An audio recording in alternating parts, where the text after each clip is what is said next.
Kanchipuram Varamahalakshmi Silks, the Grand Banarasi Mela. First time ever in Hyderabad starting from November 1st.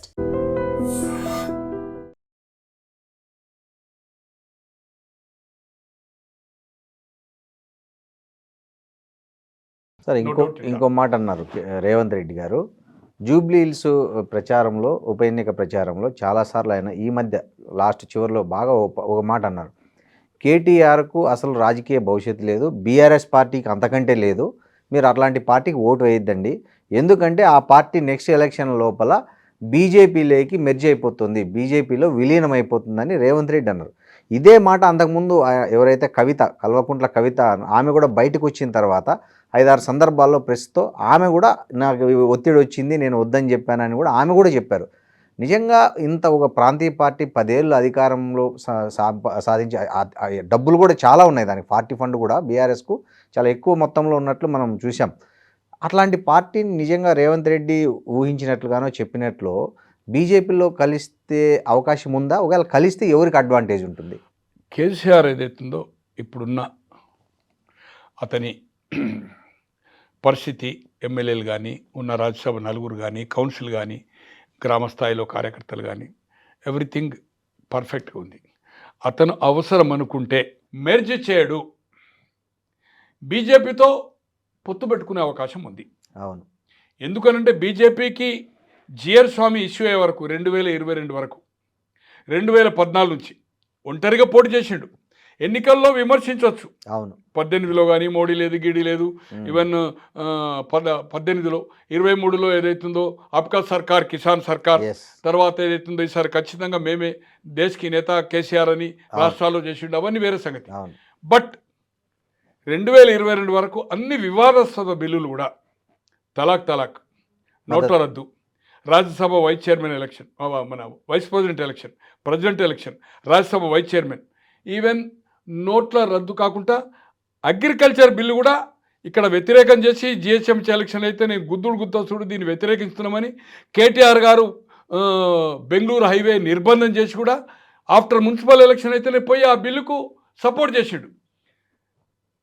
Congress party కానీ, సమాజ్వాదీ కానీ, DMK కానీ, మమతా కానీ, తర్వాత RJD కానీ ఎవరిది వాళ్ళతో కూటమితో కలవకుండా అతను ఆ బిల్లు కూడా వివాదాస్పద బిల్లు కూడా తర్వాత అపోజ్ చేసిండు. వేరు ఆ రోజు ఆ బిల్లుకు సపోర్ట్ చేసిండు. బట్ ఆ బిల్లును రైతుల ఉద్యమానికి తలవొగ్గి ఆ బిల్లును విత్డ్రా చేసుకున్నది బీజేపీ, కనిచేసింది. అతను బీజేపీకి వ్యతిరేకం అనేది అవుతుందో ఎక్కడ మనకు సందర్భం కనబడతలేదు. అంటే విమర్శిస్తుండు, కలిసి పోటీ చేయకపోవచ్చు, కాంగ్రెస్తో కలిసి పోటీ చేయకపోవచ్చు. కానీ 2009లో టీడీపీ, సిపిఐ, సిపిఎం సమైక్యమన్న సిపిఎం పార్టీతో కూడా పొత్తు కలిసాడు. అవును, మహాకూటమి కలిసి మొత్తం పోటీ చేశారు. 10 అసెంబ్లీ గెలిచాడు, 45 తీసుకున్నాడు, 10 లోక్సభ తీసుకున్నాడు, 2 గెలిచిండు విజయశాంతను. బట్ ఎన్నికల పోలింగ్ అయి కౌంటింగ్ కంటే ముందే 2009లో ఏదైతుందో హర్యానా వెళ్ళి బీజేపీ ఎన్డీఏ మీటింగ్లు అడ్రస్ చేసి రాబోయేది కాంగ్రెస్ కాదు ఎన్డీఏ గవర్నమెంట్ అని అడ్రస్ చేసిండు. అవును, అయితే సీఎంగా అక్కడ అడ్రస్ చేసిండు. అవును, అంటే బీజేపీకి వ్యతిరేకం కాదు కదా, అంతే కదా. అదొకటి. నెంబర్ ఇక్కడ ఏదైతుందో ఈ అన్నిటికీ మోడీకి సపోర్ట్ చేసిండు, మోడీని ఆకాశం ఎత్తిండు. అవును, తో కనుక అతనికి ఇక్కడ పవర్, నేను అనుకో ఆయన జమిలీ అయితే ప్రెసిడెంట్ వస్తుంది, లేకపోతే గవర్నమెంట్ ఉంటుంది. జమిలీ రాదు అనుకోండి, 0.1% జమిలీ రాకపోయే అవకాశం ఉంది. అప్పుడు ఏమవుతుంది, ఇక్కడ రేవంత్ రెడ్డి గారి ప్రభుత్వం ఉంటుంది, కాంగ్రెస్ ప్రభుత్వం ఎలక్షన్లో, అక్కడ బీజేపీ. ఈ రెండుతోటి పోరాటం చేయలేక ఎలాగైతే చంద్రబాబు గారు, రామారావు గారు ఉన్నప్పుడు తెలుగుదేశం పార్టీ 85-89లో 2 ఎన్నికల్లో ఉభయ కమ్యూనిస్టులు బీజేపీతో పొత్తు పెట్టుకు జనతాదళ్తో కలిసి కొట్లాడింది. 94లో బీజేపీ డిఫర్ అయింది. బట్ సిపిఎం ఉంది, జనతాదళ్ ఉంది. బట్ చంద్రబాబు గారు 96 పార్టీ స్ప్లిట్ చేసిన తర్వాత ఒంటరిగా పోటీ చేసిండు, 98లో చేసిండు. ఎన్నికలు అయిన వెంటనే 98లో, అప్పటి వరకు 96-98 దేవగౌడ గుజరాల్ గవర్నమెంట్లో మంత్రివర్గం పార్టిసిపేట్ చేసిండు, కింగ్ మన కీ రోల్ ప్లే చేసిండు. But 98 after parliament election Vajpayee గారికి ఏదైతుందో ప్రభుత్వానికి సపోర్ట్ చేసిండు. 99లో ఎన్డీఏతో కలిసి ఉమ్మడి రాష్ట్రంలో ఏదైతుందో పోరాటం చేసిండు, మళ్ళీ అధికారం వచ్చిండు. మొదటిసారి రామారావు గారు వచ్చిండు 94లో, ఆయన నాయకత్వంలో 99లో వచ్చింది. 2004లో ఇక్కడ కాంగ్రెస్ వచ్చినప్పుడు కూడా వాజ్పేయి గారితో పార్లమెంట్ అసెంబ్లీ కలిసి వచ్చింది. అవును 99, 2004 అండ్ 2009. అవును బట్ 2004లో కలిసి కొట్లాడి ఓడిపోయిన తర్వాత చెంపలేసుకున్నాడు. ఏం మాట్లాడి అనేది మనకు ప్రస్తావన వద్దు, ఇప్పుడు అవును అవసరం కూడా లేదు అవును జనాలకు. బట్ 2014లో 18లో ఇక్కడ కాంగ్రెస్తో తెలుగుదేశం పుట్టిందే కాంగ్రెస్ కాంగ్రెస్ వ్యతిరేకంగా, ఆంధ్రుల ఆత్మాభిమాని. అటువంటి కాంగ్రెస్ పార్టీతో ఇక్కడ కలిసి కొట్లాడాడు. ఎక్కడ? తెలంగాణలో యూపీఏకి ఏదైతుందో మద్దతు పలికిండు, బీజేపీని విమర్శించడం జరిగింది.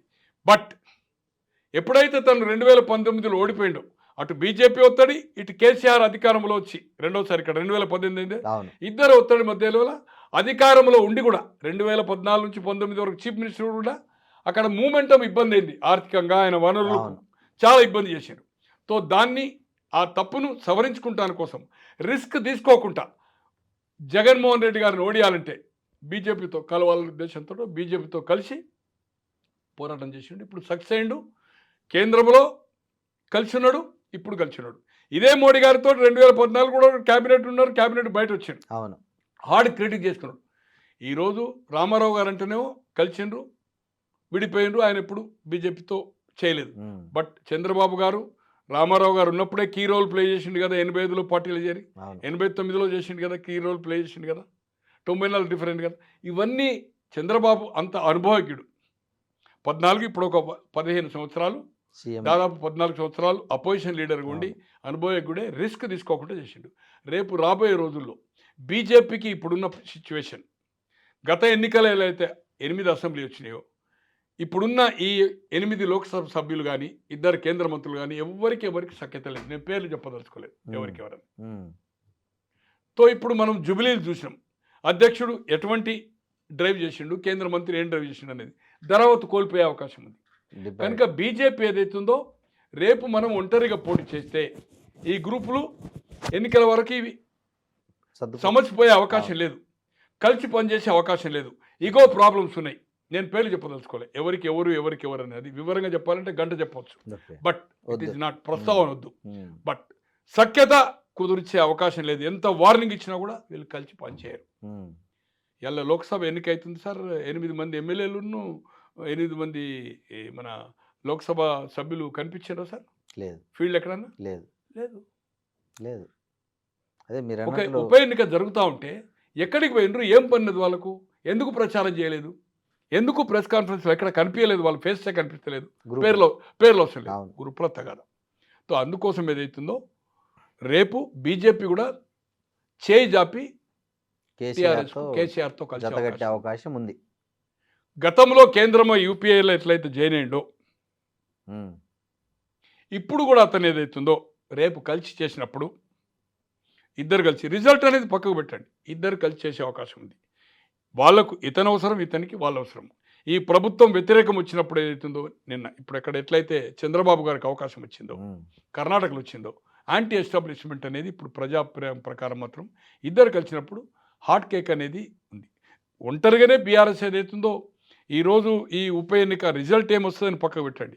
ఎన్ని సర్వశక్తులు ఏదైతుందో, మునుగోడులో ఎట్లాగైతే దుమ్మాట ప్లస్ హుజరాబాద్ ఓడిపోయిన తర్వాత సర్వశక్తులు దాదాపు 90 మంది పైన ఎమ్మెల్యేలు, ఎమ్మెల్సీలు, మంత్రులు, ఈవెన్ ఒక ముఖ్యమంత్రి కూడా ఒక గ్రామంకు దత్తత, అంటే ఆయనే మానిటరింగ్ చేసిండు. ఎవ్రీబడి ఇన్ఛార్జ్, సర్వశక్తులు వడ్డీ అధికార దుర్వినియోగం చేసి లాస్ట్ 2 డేస్లో ఇప్పుడు ఇక్కడైతే కాంగ్రెస్ ఎలా చేస్తుందో, ఎమ్మెల్యేలు, ఎమ్మెల్సీలు, మంత్రులు ఎలాగైతే తిరుగుతుందో విచ్చలవిడిగా వీళ్ళని నిర్బంధించి అక్కడ అదే పద్ధతిలో చేసిండ్రు.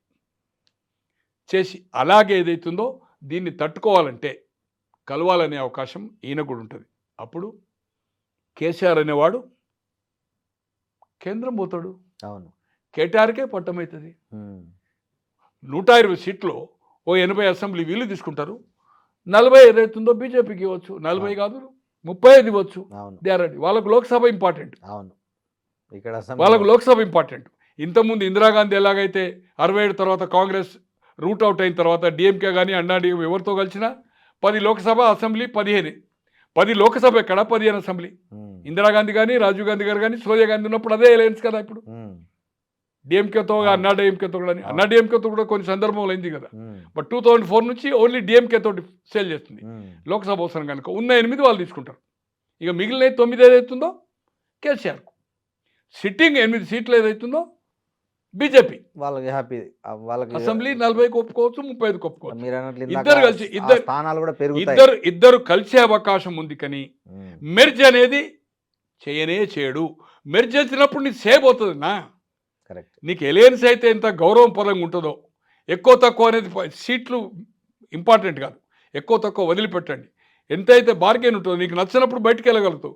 ఒకసారి పార్టీ మెర్జింగ్ చేసిన తర్వాత మళ్ళీ పార్టీ పెడితే ఏముంటుంది? టీఆర్ఎస్ పోయి బీఆర్ఎస్ చేసినావు, బీఆర్ఎస్ను బీజేపీ మెర్జ్ చేసినాక మళ్ళీ దాంట్లోకి వెళ్ళి బయటకు వచ్చి మళ్ళీ ఏదో నువ్వు మళ్ళీ టీఆర్ఎస్ను ఓపెన్ చేస్తా అంటే దానికి విలువ ఉండదు. కనుక మెర్జ్ అనేది 99.9 కాదు, 100 కాదు, 150 crores % గ్యారంటీ చెప్తున్నా. బీజేపీతో ఏ పరిస్థితిలో మరి కవిత గారు ఎలా చెప్పిండ్రు, ఏం సంగతో వారికి ఏమీ ఇన్ఫర్మేషన్, ఎందుకంటే ఫ్యామిలీ మెంబర్. మరి ఆమె అంటుంది నాకేం తెలియదు, నన్ను బయటకు వెళ్ళనీయలేదు. మరి ఆమె నేను జైలు ఉన్నప్పుడు కలుస్తా అన్నారని చెప్తున్నది. డిఫరెంట్. నాదేం నడవలే అక్కడ. ఆమె ఇప్పుడు ప్రెస్ కాన్ఫరెన్స్ పొలిటికల్ సబ్జెక్ట్ కాదు, నాదేం నడవలేదు, నా పనులు నడవలే అనేది. మరి ఈ ఇష్యూ నీతో ఎట్లా డిస్కస్ చేసి మెర్జ్ అనేది? సో అందుకోసం అది నిజమా అబద్ధం అనేది పక్క పెట్టండి. ఏ పరిస్థితిలో కేసీఆర్ మెర్జ్ చేయడు. అతని ఏజ్ పాయింట్ ఆఫ్ వ్యూలో కానీ, ఆరోగ్య పాయింట్ ఆఫ్ వ్యూలో కానీ పీస్ఫుల్గా ఏదైతుందో, ఆయన అనుకున్నది ఏదైతుందో, కొడుకును పట్టాభిషేకం చేయాలనుకున్నాడు, ఎలయన్స్ పెట్టుకొని ఏదైతుందో, కేటీఆర్ ముఖ్యమంత్రిగానే ఎలక్షన్ పోతుంది. నెక్స్ట్ కేటీఆర్ ముఖ్యమంత్రి మిత్రపక్షాలు 80 తీసుకున్నప్పుడు ముఖ్యమంత్రిగా పోతుంది. పోయి ఆయన లోక్సభ చేస్తాడు, ఏదైతుందో కేంద్రంలో అడ్జస్ట్ అవుతాడు, కేంద్రం అవుతాడు. వాళ్ళకేమి ఇబ్బంది ఉండదు, ఇబ్బంది ఉండే అవకాశమే లేదు. కనుక ఇది ఏదైతుందో, బట్ ఒక పొలిటికల్ పార్టీలో ఉన్నప్పుడు తను ముఖ్యమంత్రి ఈ మాట మాట్లాడవలసి వస్తుంది, బీఆర్ఎస్ను డైల్యూట్ చేయవలసి వస్తుంది, ప్రజల్లో కన్ఫ్యూజ్ చేయవలసిన అవసరం ఉంటుంది. ఇది జరిగే పని కాదు. కేసీఆర్ గొంతుకలో ప్రాణం ఉన్నంత వరకు, ఈవెన్ కేసీఆర్ కాదు, అంతకంటే దృఢంగా కేటీఆర్ గారిని హరీష్ రావు, దాంట్లో ఇద్దరు ముఖ్యులు కదా, ఎవరు బీజేపీతో ఒప్పుకునే క్వశ్చనే లేదు, మెర్జ్ అయ్యే సమస్య లేదు. బట్ పొత్తు ఉండే అవకాశం 99.9 ఏదైతుందో చివరకు ఏర్పడే 2 జమిలీ ఎన్నిక రావడము, మహిళా బిల్లు అయిపోయి ఇప్పుడు రేపు సీట్లు పెరగడము, అసెంబ్లీ పెరగడము, పార్లమెంట్ పెరగడం దృష్ట్యా అదేతుందో సేఫెస్ట్ అంటే ఈ సీట్లు ఇప్పుడున్న ప్రకారం, రేపు దాని ప్రకారం అదే రేషియోలో వస్తుంది. 2:1 వచ్చే రేషియో ఉంటుంది. ఇప్పుడు మనం మాట్లాడింది ఇప్పుడున్న సీట్ల కొరకే. రేపు అయితే సీట్లు అసెంబ్లీ పెరిగినప్పుడు లోక్సభ పెరిగితే ఆ రేషియో డిఫరెంట్ అవుతుంది. బట్ ఇది జరగబోతుంది అనేది అవుతుందో నేను ఊహాగానం కాదు, ఇది వాళ్ళ కార్యకర్తల్లో కానీ ఇటు బీజేపీ నాయకుల్లో కానీ ఈ డౌట్ ఉంది. మోడీ గారు ఆరోగ్యంగా ఉంటే 2029 వరకు ఈ will be the prime minister, no retirement. మళ్ళీ ఆయననే ఎన్నికలకు పోతాడు, వస్తారు పోతారు పక్క పెట్టండి. బట్ ఈ అడ్వాంటేజ్ ఏదైతుందో ఇద్దరు కలిసి ఉంటే దీనికి నెగటివ్ వచ్చినప్పుడు రిపేర్ చేసుకునే ఛాన్సు కాంగ్రెస్ పార్టీలో లేదు. ఫైనాన్షియల్ పొజిషన్ రిపేర్ అయ్యే అవకాశం లేదు. ఇన్ని ఇచ్చిన హామీలు, ఇన్ని అప్పులు కడుతూ బ్యాంకులకు, ఇటు ఆర్టీసీ ఎంప్లాయీస్ పైసలు వాడుకునే కానీ, పెన్షనర్స్ ఏదైతుందో రిటైర్మెంట్ 10,000 కోట్లు కానీ, కాలేజీలే కానీ, ఇచ్చిన హామీలు కానీ అవకాశం లేదు. కనుక నెగటివ్ ఉంటే ఇద్దరు కలిసి ఏదైతుందో ఓట్ షేరింగ్ ఏదైతుందో వాళ్లకు, దీనికి నెగటివ్ వచ్చినప్పుడు వాళ్లకు హాట్ కేక్ ఉంటుంది. ట్రై అయినప్పుడు ఏదైతుందో మళ్ళీ కాంగ్రెస్కి అవకాశం ఉండొచ్చు. కనుక ఇటు బీజేపీ కానీ బీఆర్ఎస్ కానీ కలిసే అవకాశాలు మెండుగా ఉన్నాయి. దీనికి 2009లో అప్పుడు తీసుకున్న నిర్ణయం అవుతారు. తర్వాత 2014 నుంచి 22 వరకు అన్ని ఎలక్షన్లు ఇచ్చిపెట్టండి, అన్ని వివాదాస్పద బిల్లులు కూడా అతను సపోర్ట్ చేసిండు. అండ్ మోడీని గారిని ఆకాశం ఎత్తిండు. కరెక్ట్. ప్రెస్ మీట్లు పెట్టి సీఎంగా చాలా సార్లు పోయాడు. ఇక్కడ నుంచే రిమోట్ ఏదో అయింది, అప్పుడు గాలి దుమారం ఇక్కడ పెద్ద ఎలక్ట్రికల్ ఉండే కదా గజ్వెల్ ఏరియాలో, దాన్ని ఇక్కడ నుంచే రిమోట్ తోటి చేశాడు. దాంట్లో అయితే ఆకాశం ఎత్తిండు. నాకు అవి జ్ఞాపకం లేవనుకోండి, బట్ ఇట్ ఈస్ హై పిచ్లో చేశారు. అంటే కేసీఆర్ గారు ఎవరినైనా అదే చేస్తాడు అనుకోండి, మళ్ళీ హై పిచ్లో దించుతాడు అనుకోండి. ఏది ఏమైనా ఇది జరగబోతుంది. కానీ మెర్జ్ అనే సమస్య లేనే లేదు.